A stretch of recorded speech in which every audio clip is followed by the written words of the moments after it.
Que luego todas las harinas no se van a comportar igual en el proceso de elaboración. No va a ser lo mismo una harina para un pan que una harina para un pan de molde o que para un hojaldre. Entonces, a la hora de la elaboración nosotros tenemos que conocer qué características tiene nuestra harina.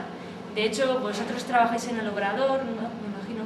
Entonces, cuando vais a hacer pan, buscáis una harina de una fuerza determinada, cuando vais a hacer un hojaldre de otra fuerza. Entonces, todo eso lo vamos a determinar con el ensayo alveográfico. Entonces, bueno, este ensayo consiste en formar una masa de harina con agua con sal. Lo vamos a amasar aquí en esta cubeta, que si os acercáis tiene una hélice, que es, que es lo que va a hacer de brazo amasador. Va a simular un poco el proceso de amasado que nosotros podemos hacer en el obrador. Entonces vamos a echar la harina y la disolución de agua con sal. Esto lo vamos a cerrar y lo que va a hacer el brazo es amasar. Entonces la hélice va a girar en este sentido. ¿Vale? Entonces luego de esa masa nosotros tenemos que extraer 5 porciones. ¿Cómo lo vamos a hacer? Pues vamos a invertir el giro de la hélice de forma que la masa va a salir por esta ranura que veis aquí. ¿Vale? Aquí se va a formar la masa y luego la hélice la va a empujar y va a salir por aquí. Y yo con una espátula lo que voy a hacer es cortar 5 porciones de masa.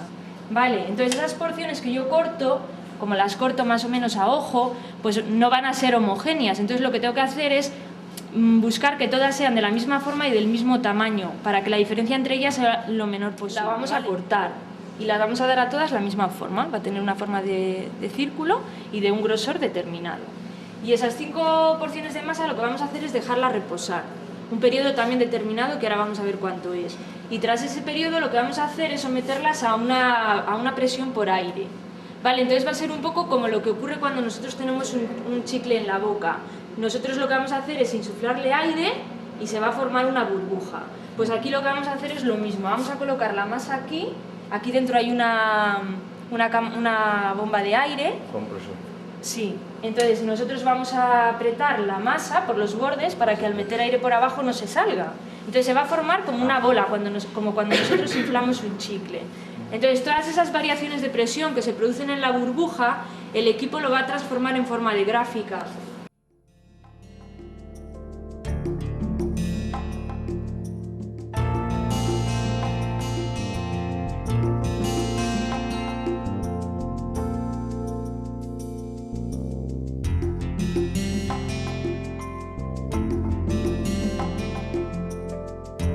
Entonces, bueno, el ensayo se prepara con 250 gramos de harina. Voy a cerrar aquí la cubeta.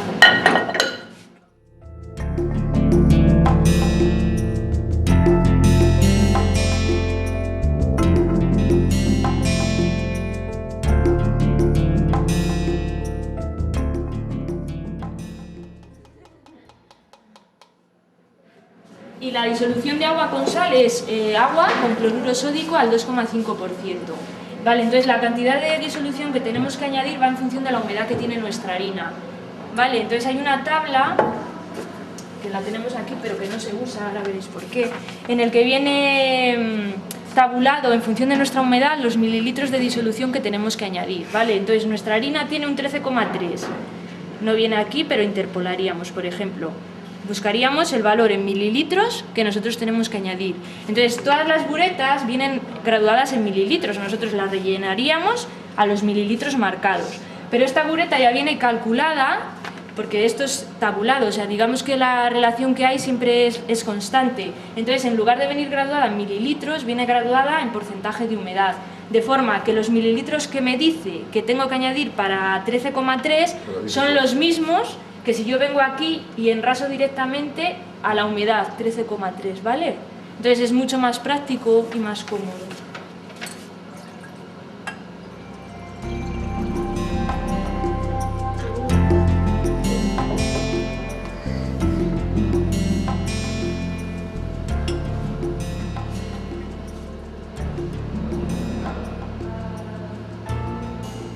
Vale, pues entonces enrasamos a 13,3 de humedad. Entonces ahora lo que vamos a hacer es añadir esta disolución a la masa que tenemos aquí. Entonces lo vamos a hacer por este agujero. De forma que el primer minuto del ensayo lo que va a ocurrir es que la disolución va a caer en la cubeta y va a empezar el amasado. Vale, eso va a ocurrir, la disolución tarda aproximadamente 20 segundos en caer, pero del minuto 0 al minuto 1 vamos a dejar que la amasadora funcione por ella sola, ¿vale? En el minuto 1 yo lo que voy a hacer es, por medio de una espátula, intentar homogeneizar un poco la masa que se forma, porque la disolución cae y entonces la harina se va hidratando, pero no se hidrata toda por igual. Entonces la hidratación tiene que ser muy homogénea, porque si no luego a la hora de formar los pastones va a haber trozos de masa más hidratados que otros y eso al formar las burbujas puede dar errores en las gráficas, ¿vale? Entonces es muy importante que en el minuto 1 intentemos homogeneizar con la espátula e intentar mezclar las zonas que están ya hidratadas con las que no lo están, ¿vale? Entonces esa operación la voy a hacer del minuto 1 al minuto 2 y del minuto 2 al minuto 8 vamos a dejar que amase por sí sola. Entonces ahí lo que va a ocurrir es que se va a formar la masa, ¿vale? Entonces una vez que llegamos al minuto 8 vamos a abrir la salida y vamos a invertir el giro de la hélice, de forma que la masa va a empezar a salir por aquí. Y voy a cortar los 5 trozos que hemos dicho que había que cortar, les vamos a laminar, les vamos a cortar y les vamos a meter en la cámara de reposo, ¿vale? Aquí tenemos 5 posiciones, una para cada pastón, y entonces en el minuto 8 yo saco los 5 trozos de masa. Y hasta el minuto 28 hago todas esas operaciones, lamino, corto y lo dejo reposar. En el minuto 28 es cuando yo lo tengo que inflar, lo voy a someter a la presión de aire y entonces voy a obtener las 5 curvas, ¿vale?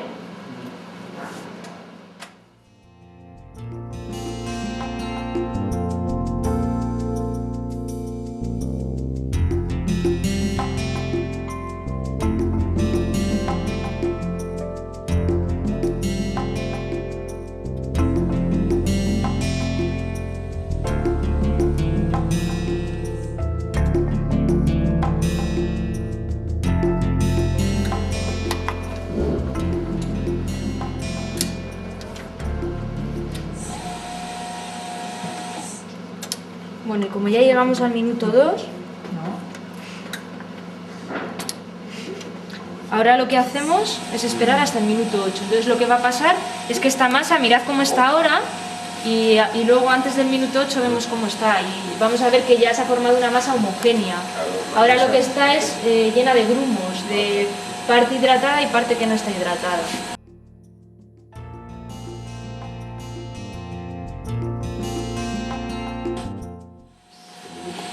La temperatura de la amasadora es de unos 24 grados y la de la cámara de reposo de 25. Tiene que realizarse a una temperatura de entre 18 y 22 grados y a una humedad de entre un 50 y un 70%.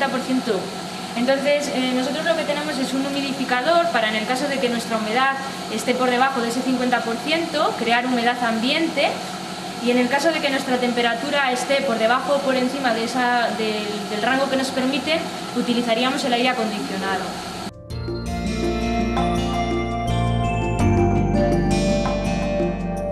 Lo extraemos según está, se nos va a quedar pegado a los utensilios y entonces no lo vamos a poder separar. Entonces lo que voy a hacer es echar un poco de aceite de vaselina a todo.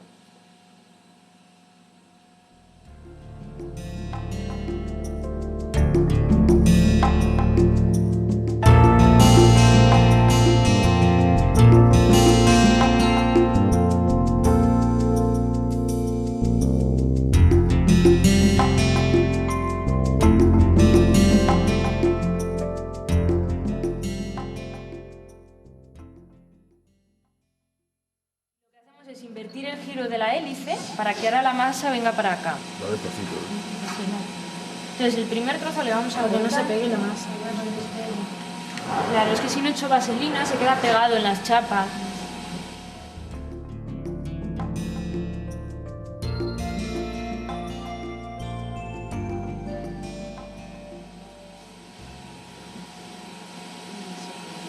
Entonces es una harina que sale bastante despacio. Entonces seguramente sea una harina por lo menos de media fuerza. Con los sacabocados lo que vamos a hacer es darles a todos el mismo tamaño.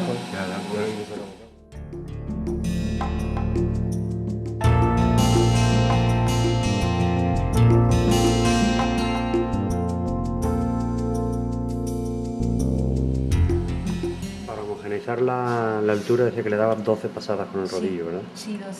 ¿Por qué 12? Porque lo dice el método. Claro, es un está método ya estipulado así. estandarizado.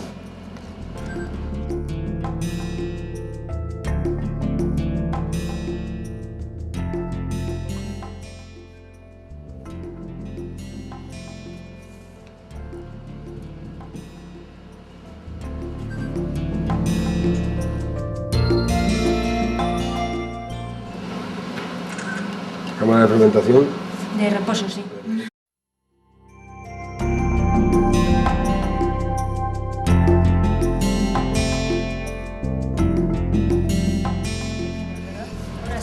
Llegamos en el minuto 13 casi, hasta el minuto 28 tiene que estar reposando.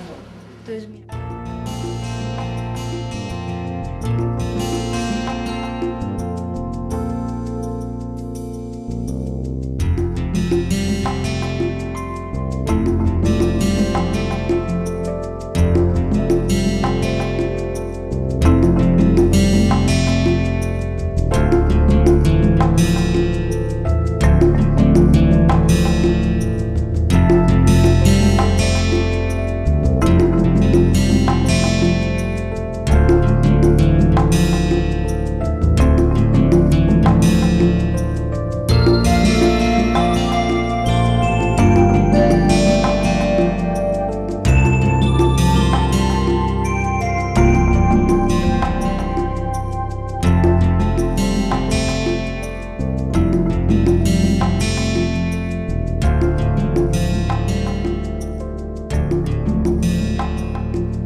Cuando el amasado no es muy bueno, no es correcto, se forman grumos o se forman zonas que están más secas y al inflarlo, esas zonas secas o esos grumos favorecen que la masa se rompa por ahí.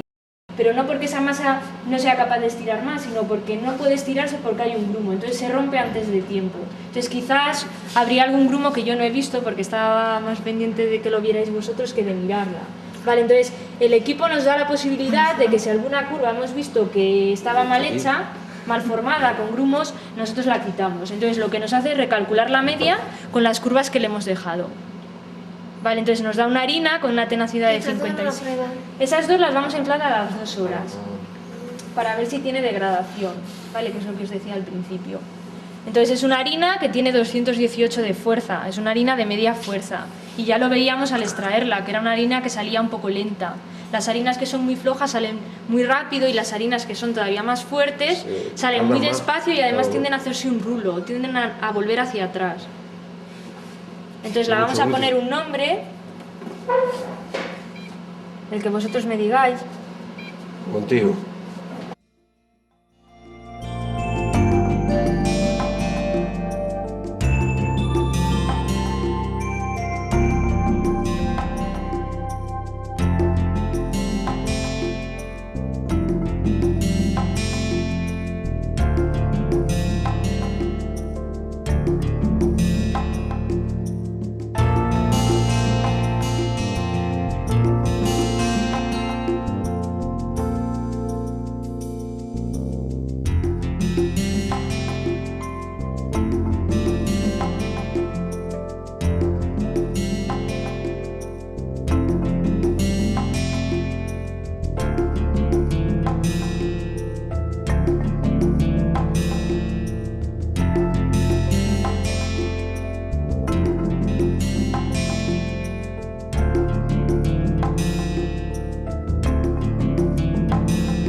Esto es el resultado del ensayo, son 5 curvas, una por cada porción de masa que nosotros hemos extraído.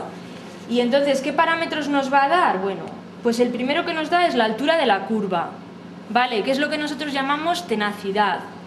Y es la resistencia que esa masa va a oponer a que nosotros la deformemos.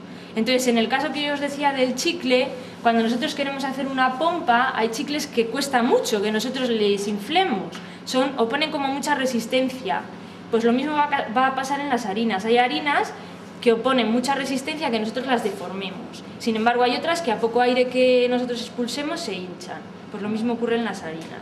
Entonces esa es la altura, que se conoce como tenacidad. La longitud de la curva es la elasticidad.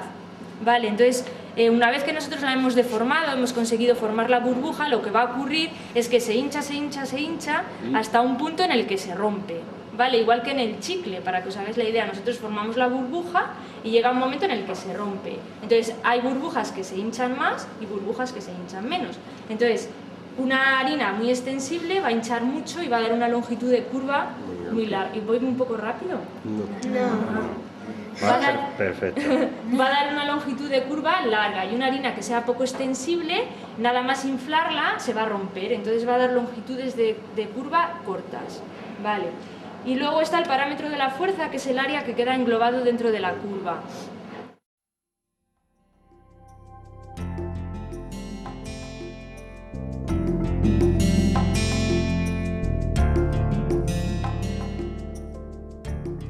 Y a las 2 horas se hincha. Entonces, bueno, lo que vamos a ver es que la masa se ha relajado principalmente, entonces disminuye su tenacidad, y luego puede ocurrir que la masa tenga la misma elasticidad, más o menos, en función de lo que haya ocurrido en esas 2 horas. Entonces, en harinas que estén atacadas por garrapatillo, lo que ocurre es que la longitud de la curva es muy corta, porque digamos que ha inyectado las proteasas, va a impedir que se forme el gluten y por lo tanto esa masa no puede formar gluten y no puede estirarse, o sea, no es capaz de retener el gas. Enseguida que le metemos aire se rompe, entonces va a dar longitudes de curva muy cortas. Si nuestra curva se reduce respecto a la original, pero es un tanto por ciento muy pequeño, no quiere decir que tenga un ataque por garrapatillo, simplemente que nuestra masa es una masa viva, claro, se ha relajado y cambia sus propiedades, pero no quiere decir que toda longitud de curva que sea más corta que la original tenga un ataque por garrapatillo, ¿vale?